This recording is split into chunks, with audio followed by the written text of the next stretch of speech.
Welcome to Second Edition. I'm Yana Alfaro. And I'm Jasmine Saksak. On today's show, a holiday market for geeks will show you some of the unusual gift ideas made by local artists. Plus, the Edmonton Valley Zoo officially introduces its two newest members of the zoo family. But first, Day 6 of the Canada Post strike interrupting your mail and parcel deliveries. Canada Post strike is causing major disruptions with mail and parcel deliveries on hold. Canada Post workers started their strike on Friday. Small business owners across Canada who rely on their services are concerned because of the upcoming holiday season. It impacts everyone really, just slows down businesses from doing stuff that needs to be done, right? Or you need to ship out stuff. Like even bigger companies use Canada Post, and it just slows down the society really. Canada Post says that the impact of shutting down the facilities would be seen across Canada and may take time for delivery to go back to normal once the strike ends. Edmonton Sikh community gathered together to support Edmonton Food Bank. The Sikh community marked the 556th anniversary of the birth of Guru Nanak Dev Ji, the founder of Sikhism. Hundreds of people donated food and funds to offer certain support to the community of Edmonton. When the Sikh community is donating food and funds to Edmonton Food Bank, those food and funds go directly back out helping people. Not just people that might be from the Sikh community, but the overall population of Edmonton that are struggling.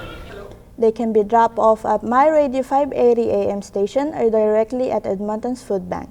Donations made near the end of the year, it can last into the new year. Last Friday, the Edmonton Valley Zoo has two new cute red panda cubs, Fred and George. The zoo hopes their presence will raise awareness about red panda conservation, reminding us of the urgent need to protect this vulnerable species. So there are around 2,500 red pandas left in the wild. So over the last 20 years, we've seen a 50% decline in that population. The Edmonton Valley Zoo joined the International Species Survival Plan since 1992. Now, Edmonton Valley Zoo had over 14 cubs born and raised that have been successfully involved in the endangered species breeding program. Edmonton Holiday Market held an event for fans of all things geeky. With over 200 of local vendors and artists, attendees explored a variety of items of handcrafted products, custom artwork, and much more. The biggest thing is having either like a geeky or alternative theme to their items. The more mainstream stuff isn't something that we see here, and we find that that's just what people are here to shop for. The next geeky event will be in Calgary on the 23rd and 24th of November. Take advantage of the amazing selections for geeks and wonderful things on your wish list. After the break, we have an interview with the Alberta Métis President about 27 Métis Week in the province. Plus, we have our local thrift stores queuing up for the holiday season.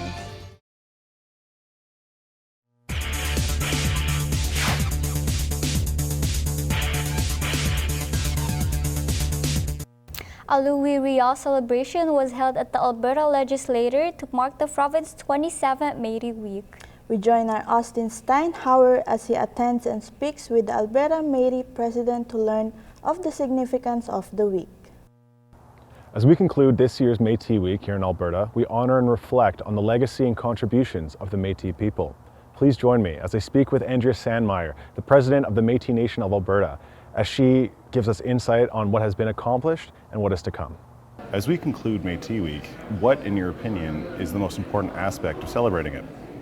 Oh boy, that's a difficult one, but I mean, remembering Louis Riel and who he was and what he, the fight that he had for Métis rights in Canada. That is the most important thing about this week, is remembering him and honoring his legacy and continuing doing the work that he started for us. That is the most important thing, along with the celebration. Celebrating our culture and our heritage and who we are as Métis people is so important. What role do you see the Métis youth playing in shaping the near future? For me, the youth isn't our future, youth is our now. And if you came to one of our council meetings and saw how many youth sit at our table, it's amazing. I'm so proud to sit at the table with that many young people who, honor their culture and also are helping to build our government. I think that they're amazing. What is the best way to support the Métis culture and the fight for self-governance? Well, come to our event. We invite all people to come. It's not just for Métis citizens. We open it to everyone because it is really important for us to share our culture so that Albertans and Canadians know who we are as a people. Reading a book, talking to an elder, all of those things to educate yourself on who the Métis are. Thank you. And in conclusion, what is the biggest outcome you're hoping to see in the next year? The biggest outcome, I think, just continuing our work with Canada on our government-to-government relationship. We are working on a modern-day treaty with Canada, so we look forward to bringing that to our citizens. And just continuing building our government, our Ottawa Métis government. Andrea, thank you so very much for your time. Honestly, again, thank you for having me. While November 10th to the 16th is Métis Week, it is not the only time of the year to learn and celebrate the Métis culture. So reach out to the Métis Nation if you want to learn more. With Second Edition, I'm Austin Steinhauer. Staff at the local thrift store are stocking the shelves with seasonal items and showing their customer appreciation ahead of the holidays. Our Logan Thompson spoke with the owner to see how her store changes while heading into their second Christmas season. Thanks, guys. I'm Logan Thompson with Second Edition. The Christmas season is fast approaching, and the unofficial start to this busy time of year is already underway for some local businesses. Today, I'm speaking with the owner of Share and Care Thrift to see how her store changes when the season of giving starts. Thanks so much again, Victoria. So I just have a few questions for you. Do you do anything special for the Christmas season? We actually do. December, we like to do customer appreciation. So in our little entrance area, we have homemade treats. We have cookies, coffee, hot chocolate, that kind of thing. And we just have that available for anyone who comes in. It's right there at the entrance. Being a fairly new business in Fort Saskatchewan, do you find it difficult to get your name out there? I did put a little bit more work into it at the beginning with some Facebook advertising, and I actually started a Facebook page, which is how I got the word out that I was trying to start a new store in town. Yeah. And I think once the page was created, people started to get curious, and I asked for donations right away, and people were very generous with donating even before the store had opened, so that I had some stock to open with. Do you find that the Christmas season helps drive new people to the business? I think so. I think people are always going to shop for the essentials. Like, we have housewares, we have clothing, we have seasonal items like winter jackets and, items that you would need for the holidays. It is a bit of a slower time because of the weather. So I find that transition between fall and winter weather is tricky. We see a bit of a decline, actually. By Christmas time, a lot of people are buying new, right? So we actually get more of a rush after Christmas. Do you find that donations increase during the Christmas season? I would say they're pretty steady.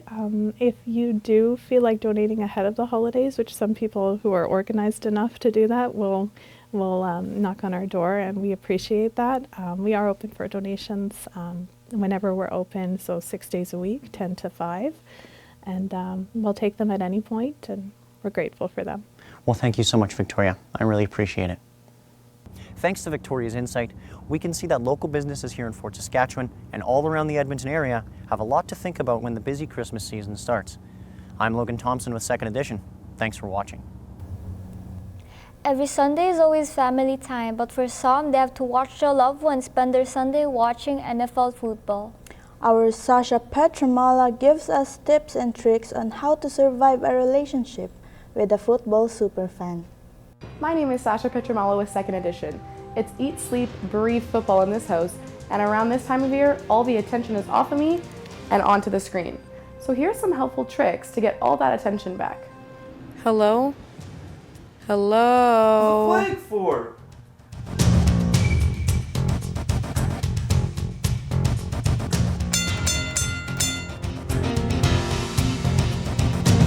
Sweet treat is always the way to go. Lucky for me, He's too distracted to even see the pre-mixed cookie bag. But if he can't bother to turn around, I won't bother to make homemade cookies. I don't even think he'll taste the difference. Peanut butter cookies are his favorite, so this is sure to sweeten him up.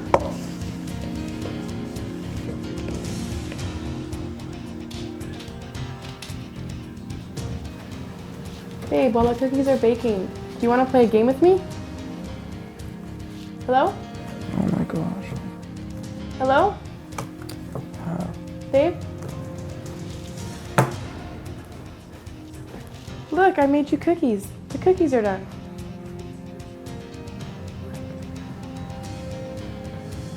Do you want my cookies? Have one.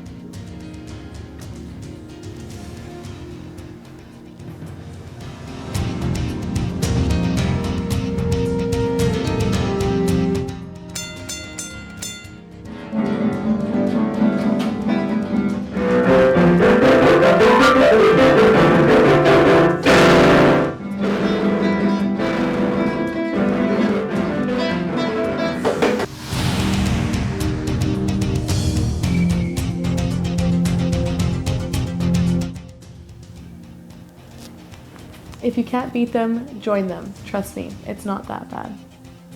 Maybe you have the wrong jersey on. With second edition, I'm Sasha Petromola. Is Taylor Swift's boyfriend playing? It's nice that everything worked out in the end, but I was actually hoping for some useful tips. Yeah, but I would love to have those cookies. It looks too good to not be eaten.